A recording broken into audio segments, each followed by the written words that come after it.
नमस्कार. आज आपल्या IDT एज्युकेशन्सच्या इंटेरियर डिझायनिंगच्या पॉडकास्ट इव्हेंटमध्ये नाशिकचे नामांकित वास्तुतज्ञ, वास्तुमंगल असोसिएट्सचे डायरेक्टर शशिकांत वांद्रे सर आपल्यासोबत जोडले गेलेले आहेत आणि अतिशय सुंदर असं वास्तू इंडस्ट्रीचं नॉलेज, इंटेरियर डिझायनिंग सोबत वास्तूचा मेळ कसा असावा या जबरदस्त टॉपिकवरती त्यांचं मार्गदर्शन आपल्याला आज मिळणार आहे. आणि नक्कीच खूप खूप थँक्यू सो मच सर.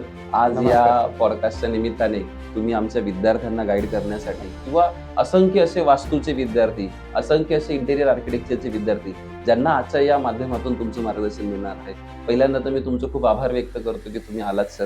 धन्यवाद सर. सर, माझा प्रश्न असा आहे की इंटेरियर डिझाईन आणि वास्तू आता आज सध्या मार्केटमध्ये खूप मोठा डिबेट होतो. काही लोक वास्तूला मानतात, काही लोक नाही मानत, काही लोक इंटेरियर डिझाईन करताना वास्तूचा विषय घेत नाही. मग इंटेरियर डिझायनर आणि वास्तू हे एकमेकांशी कसे जुळवता येतात? खरं पाहिलं तर ते एकमेकांशी पूरकच आहे. मी तर असं म्हणेल सर की पुरातन वास्तुशास्त्र जे होतं परंपरेने चालू आलेलं ते आधुनिक वास्तुशास्त्र म्हणजेच इंटेरियर डिझायनर आहे. कारण काय आहे की दोघांचा उद्देश सेम आहे. प्रॉपर एअर व्हेंटिलेशन आणि लाईट व्हेंटिलेशन असणं गरजेचं आहे. त्याच्यामुळे दोघं जर पॅरलल चालले तर ते शास्त्राला धरून आपल्याला नक्कीच पुढे जाता येईल. तर आधुनिक वास्तुशास्त्र किंवा आधुनिक इंटेरियर डिझायनर हे वास्तुशास्त्रापेक्षा फार वेगळं नाही आहे. कारण सौंदर्याच्या अनुषंगाने होणारी रचना, कलर कॉम्बिनेशन, लाईट इफेक्ट्स, त्यानंतर सगळ्या मटेरियलची ठेवण हेच वास्तूला अपेक्षित आहे. आणि घर जेवढं नीटनेटकं असतं तिथे एनर्जी मोठ्या प्रमाणात असते, ऊर्जेचा संचार चांगला बघितला जातो.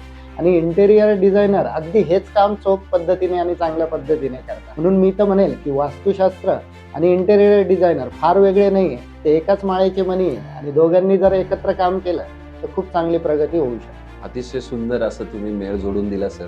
म्हणजे तुम्ही एका लाईनीत हे क्लिअर केलं की परंपरागत जे चालत आलेला वास्तू होता तोच आता इंटेरियर मध्ये कुठेतरी चेंज झालेला. अगदी बरोबर. नॅचरल एनर्जी जी होती ती आता एका मॉडर्न वेने दाखवली जाते.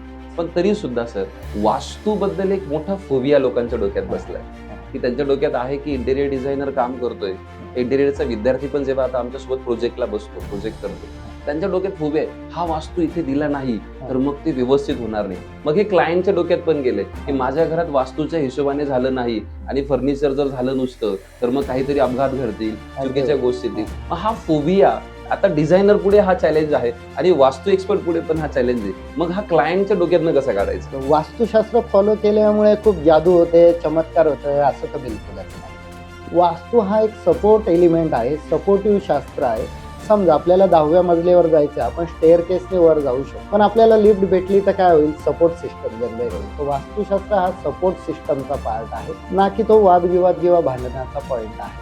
आणि ह्या वास्तुशास्त्राला धरून आपल्याला नक्कीच पुढे स्टेप बाय स्टेप त्या अनुषंगाने आपल्याला नक्कीच जाता येणार आहे. आता फोबिया म्हटलं ना, बऱ्याच लोकांनी अफवा अशा पसरवून ठेवल्या आहेत की इकडे जिना असेल तर हे होईल, इथे क्रिटिकल इलनेस होईल, इथे ऍक्सिडेंटल इव्हेंट होईल. मी आज तुमच्या समोर सगळ्या लोकांनाच सांगू इच्छितो, वास्तुशास्त्रामुळे कुठलाही क्रिटिकल इलनेस होत नाही, कुठलाही ऍक्सिडेंटल इव्हेंट होत नाही आणि कुठलीही वाईट घटना घडू शकत नाही. कारण त्याला अजून बरेच पॅरामीटर डिपेंड असतं. जसं आम्ही म्हणतो 33% तुमची कुंडली, 33% तुमचे कर्म आणि 33%च फक्त वास्तूतल्या एनर्जी काम करतात. आपल्याला फक्त त्याचा तेवढाच आधार घ्यायचा. अतिशय इझी आणि सोप्या भाषेत तुम्ही सांगितलं सर. पण तरी सुद्धा आता एक जेन झी नावाचा एक प्रकार आहे जो नवीन यंगस्टर्सचा आहे. आता यांनी याला पहिले तरी 2 भागात होतं, इंटेरियर डिझाईन आणि वास्तू. पण आता यांनी तिसरा एक भाग चालू केला, इंटेरियर डिझाईन, वास्तू आणि सायन्स. तर मग सर याची सांगड आता मॉडर्न युगात कशी घालायची? अगदी सोपं आहे सर. काय वास्तुशास्त्राचं जे मूलभूत अंग आहे, पंचतत्व, 5 एलिमेंट ज्याला म्हणतो, जल, पृथ्वी, अग्नी, वायू आणि आकाश, या पंचमहाभूतांनी प्रत्येक सजीव आणि निर्जीव वस्तू ह्या युनिव्हर्समध्ये अस्तित्वात आहे. तर तुम्ही फायर एलिमेंटचे कलर जर का फायर झोन म्हणजे अग्नितत्वात जर घेतले तर एनर्जी मेकअप होईल. आणि त्याच्यात तुम्ही वॉटर एलिमेंट टाकला तर ते अपोजिट एलिमेंट होईल, ते क्लॅशेस होतील, घरात वादविवाद वाढतील.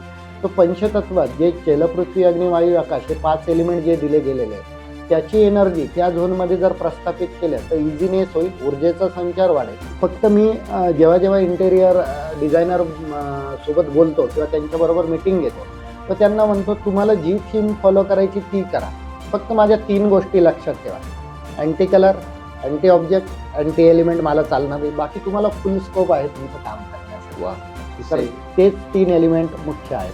सर, तुम्ही ज्या टेक्निकल वेजने एक्सप्लेन केलं, सायन्स, जलतत्व, अग्नितत्व, वायुतत्व आत्ताची जनरेशन एक्झॅक्टली याला फॉलो करते पण वास्तूला मान्य करत नाही. मग हे एक्झॅक्टली पॅरामीटर्स आपण कसे एक्सप्लेन करायला पाहिजे? त्याचंच एक नवीन रूप आहे. म्हणजे मी आत्ता अनेक इंटेरियर सोबत जेव्हा बोलतो ना, तेव्हा मी सिलेक्टेड इंटेरियरशी बोललो आहे की पंचतत्वाचे आपण 5 प्रकारामध्ये अनेक वॉलपेपर डिझाईन करू शकतो. जसं समजा सर की जलतत्वाचा एलिमेंट आहे, तिथे आपण सर्क्युलर वेव्ही शेपमध्ये स्काय ब्लू कलरच्या संदर्भात, नेव्ही ब्लूच्या संदर्भात, किंवा जिथं आपल्याला लहरी आहे, पाण्याचा एक वाहतं पाण्याचा झोन आहे, या पद्धतीने जर का तिथे वॉलपेपर डिझाईन केला.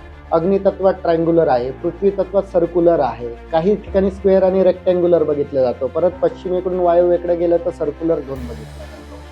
स्टारचा झोन आपल्याला ईशान्येपासून पूर्वेकडे बघितला जातो. तर हे आकार आणि हे कलर एकत्र करून आपण असंख्य वॉलपेपर डिझाईन करू शकतो, जे वास्तुशास्त्राला आणि इंटेरियर डिझायनरला एक साजेशी असणार. तुम्ही इथे इंटेरियर डिझायनरला बिझनेस ओरिएंटेड आयडियाज पण देत आहेत, म्हणजे त्याच्यात तुमचा वास्तू पण फॉलो होतो, तुमचं वास्तूचं सायन्स पण पूर्ण होतं आणि त्याला एक इंटेरियर डिझायनिंगची संकल्पना पण तुम्ही या माध्यमातून दिली आणि it is a business oriented संकल्पना की तुम्ही नुसतं इंटेरियर करायच्या ऐवजी वास्तूच्या माध्यमातून वॉलपेपर देऊन ते घर अजून किती सुंदर करू शकता हे दिलं. तर नक्कीच आता हा प्रश्न सगळ्या लोकांचा आहे, कॉमन आहे. आता विद्यार्थ्याच्या पण डोक्यात आणि आता इंडस्ट्रीत काम करणाऱ्या व्यक्तीच्या पण डोक्यात एक कायम प्रश्न असतो की वास्तू करताना इंटेरियर डिझायनरची क्रिएटिव्हिटी ही कमी होते की वाटते? मी तर म्हणतो की जिथे नाही काय ना सगळे निकष पणाला लागतात आणि तुमची बुद्धी पणाला जाते, तर अर्थातच सगळ्यांची प्रगतीच होणार आहे किंवा सगळ्यांना त्यातून फायदाच भेटणार आहे. म्हणजे इंटेरियर डिझायनर जर वास्तूप्रमाणे सगळ्या गोष्टी मॅनेज करून पुढे गेला तर त्याचं स्किल वाढणार आहे, वास्तूतलंही आणि इंटेरियर वाईज पण. कारण दोघांचा मेळ किंवा संयोग घडवून आणणं एवढी सोपी गोष्ट नाही, ते स्किलफुलच वर्क आहे. तर ते करू शकतो. ज्याच्यात मी तुम्हाला सांगेल की जसं आपण म्हणतो अग्नेयला किचन असावं किंवा अग्नितत्व असावं, मी काय म्हणतो ते नसलं तरी चालेल, पण तिथे काय नसावं याचा अभ्यास नक्की केला पाहिजे. आणि काय असावं त्याच्याकडे माझ्याकडे मल्टिपल गोष्टी आहेत. फॉर एक्झाम्पल साऊथ ईस्ट आग्नेय दिशा आहे, तुम्ही रेड कलरचा बल्ब लावा, रेड कलरचे वॉल डिझाईन करा, टेक्स्चर डिझाईन करा, तिथे कार्पेट वापरा, तिथे कर्टन वापरा, बेडशीट वापरा, कुशन कवर वापरा, फ्लॉवर पॉट्स वापरा, फोटो फ्रेम्स वापरा. असे अनेक पार्ट आहे ना, एका गोष्टीवर अडून न राहता पुढे जर गेलं तर वास्तुशास्त्र आणि आपलं इंटेरियर डिझायनर हे काम छान होतं. बऱ्याचशा माध्यमातून बघत असतो. बाय प्रोफेशनल इंटेरियर डिझायनर मी पण हा फॅक्ट चेंज केला आहे की बरेचसे क्लायंट घर घेतल्यानंतर इंटेरियर डिझायनरला नंतर बोलवतात, पण प्रथम दर्शनी वास्तू एक्सपर्टला बोलवतात. पण प्रॉब्लेम कुठे येतो? वास्तू एक्सपर्ट त्याचे सजेशन देऊन जातो, पण इंटेरियर डिझायनरला त्याची ड्रॉइंग बसवताना ते तसं बसत नाही. मग क्लायंट वर्सेस वास्तू एक्सपर्ट आणि क्लायंट वर्सेस इंटेरियर डिझायनर असा फेज आपल्याला बघायला मिळतो. आता याची सांगड कशी घालायची? आता याचं उत्तर तर म्हणजे हा तुमच्यासाठी प्रश्न आहे, माझ्यासाठी प्रश्नच नाही आहे. याचा अर्थ काय माहिती का, मी जेव्हा वास्तू व्हिजिटला जातो तेव्हा मी क्लायंटला म्हणतो की तुम्ही तुमचा आर्किटेक्ट, तुमचा इंटेरियर डिझायनर आणि मी ॲज अ वास्तू कन्सल्टंट, आपण चौघच ऑन साईड जर असेल तर सगळे प्रॉब्लेम पहिल्या व्हिजिटमध्येच सॉल्व्ह होतात. कारण माझ्या दृष्टीने हा पार्ट चुकीचा आहे का बरोबर आहे, पण इंटेरियरवाल्याचं काम आहे की त्याला मेकअप कसं करायचं, कवर कसं करायचं, कलरमध्ये करायचं, फर्निचरमध्ये करायचं, ग्लासमध्ये करायचं किंवा काही आर्टिफॅक्ट्स वापरून कवर करायचं. तर हा पार्ट जेव्हा सर्व एकत्ररित्या बसून बोलतो किंवा आमची व्हिजिटच सर त्याप्रमाणे होते, त्यामुळे मला ही अडचण नाही आहे की असं काही होईल म्हणून. एन्थुझियास्टिक म्हणून मी थोडासा प्रश्न विचारतो. वास्तू हा काळानुसार बदलत गेला, म्हणजे 90s मधला वास्तू आणि घरं बदलत गेली, मग 20th सेंचुरीत वेगळं आलं, आता 21st सेंचुरीमध्ये आलं. सर असं तुम्हाला काय वाटतं, जसं आता AI टेक्नॉलॉजी आलं, AR/VR सिस्टम आला, भविष्यातलं वास्तू कसं असू शकतं? भविष्यातलं वास्तू डिझाईन करण्यासाठी आपणच लोक आहोत किंवा आपली पूर्ण आयडेंटिटीची टीमच आहे. तर मी म्हणेल की त्यांना इंटेरियर बरोबर वास्तूचं काही नॉलेज दिलं तर इनोव्हेशन खरं तर त्यांच्याकडून घडणार आहे, कारण ते यंग जनरेशन आहे, इनोव्हेशन त्यातून होईल. आणि मी तेच सांगतो की वास्तुशास्त्र हा अडून बघणारा पॉईंट नाही, प्रत्येक गोष्टीवर रेमेडिकल सोल्युशन्स आहे, सुवर्ण मध्य आहे, कलर कॉम्बिनेशन्स आहे, लाईट इफेक्ट्स आहे, कार्पेट्स आहे, असे अनेक पार्ट आहे. म्हणून मी म्हणेल की वास्तू कन्सल्टंट हा त्याचं बेसिक क्वालिफिकेशन एक तर इंजिनियर असावं किंवा इंटेरियर डिझायनर असावा, बरोबर, किंवा मी पुढे जाऊन असे म्हणेल की civil, architecture drawing, builder line, ह्या सगळ्यांनी वास्तूचा अभ्यास केलाच पाहिजे. कारण बेस पक्का असेल तर तुम्हीच डिझायनर असणार आहे, त्याच्यामुळे क्या बात, वास्तूची क्या फारशी गरज नाही पडणार सर मी एवढंच सांगेल, शेवटच्या 4-5 प्रश्नांमध्ये तुम्ही 99% वास्तू, इंटेरियर, सायन्स हे सगळे पुढे सोडून टाकले बरं. आणि अतिशय इझी वेने तुम्ही जी मांडणी केली. नक्कीच मला असं वाटतं की इंटेरियर आर्किटेक्चर फील्डमधले जे काही विद्यार्थी असतील, जे ह्या पॉडकास्टला बघत असतील, नक्कीच त्यांना एक नेक्स्ट लेवलचं आउटपुट याच्यातनं मिळालं असेल. सर शेवटचा प्रश्न आहे माझा, बोला. IDT एज्युकेशन्समधील जे काही इंटेरियर डिझायनिंगचे विद्यार्थी पासआउट झाले, जे विद्यार्थी आता शिकतायत किंवा जे आता नवीन येणार आहेत, यांच्यासाठी तुम्ही ॲज अ वास्तू, ॲज अ इंटेरियर काय गोल्डन लाईन सांगाल? गोल्डन लाईन हीच आहे सर, की तुम्ही यूट्यूबवरचे रील पाहून पुढे जाऊ नका, तर त्याचा बेस शिका. आणि वास्तुशास्त्राचा बेस इतका इझी आहे की इंटेरियर डिझायनरला सगळ्यात सोपा जातो, कारण ते अंदाजे काहीच करत नाही. ते रिडिंग घेताना पण MM मध्ये घेतात, डिग्री घेताना नॉर्थ किती डिग्री टिल्ड झाल्या याचा अभ्यास ते ॲक्युरेटपणे करू शकता. सामान्य व्यक्ती तो अभ्यास करू शकत नाही. गोल्डन लाईन हीच राहील त्यांच्यासाठी की अभ्यासपूर्ण पुढे जा. वास्तुशास्त्र आणि इंटेरियर डिझायनर फार वेगळं नाही आहे, कळायला उशीर लागणार नाही, कारण दोघांचंही एम एकच आहे, चांगली सुंदर हवा, प्रकाश. म्हणजे आम्ही म्हणतो की लाईट आणि एअर व्हेंटिलेशन ज्या घरात छान, ते घर अतिशय उत्तम, ऊर्जावान. Thank you so much sir. आमच्या IDT एज्युकेशनसाठी काय शुभेच्छा द्याल? नक्कीच सर, IDTचा प्रवास जो मी बघतोय आणि दिवसेंदिवस आता गेले 3-4 वर्षापासून मी तुमच्याशी कनेक्टेड आहे, तर उत्तर तुमची जी प्रगती पाहिली आहे त्याच्यासाठी तर मी तुम्हाला खूप भरभरून शुभेच्छा देणार.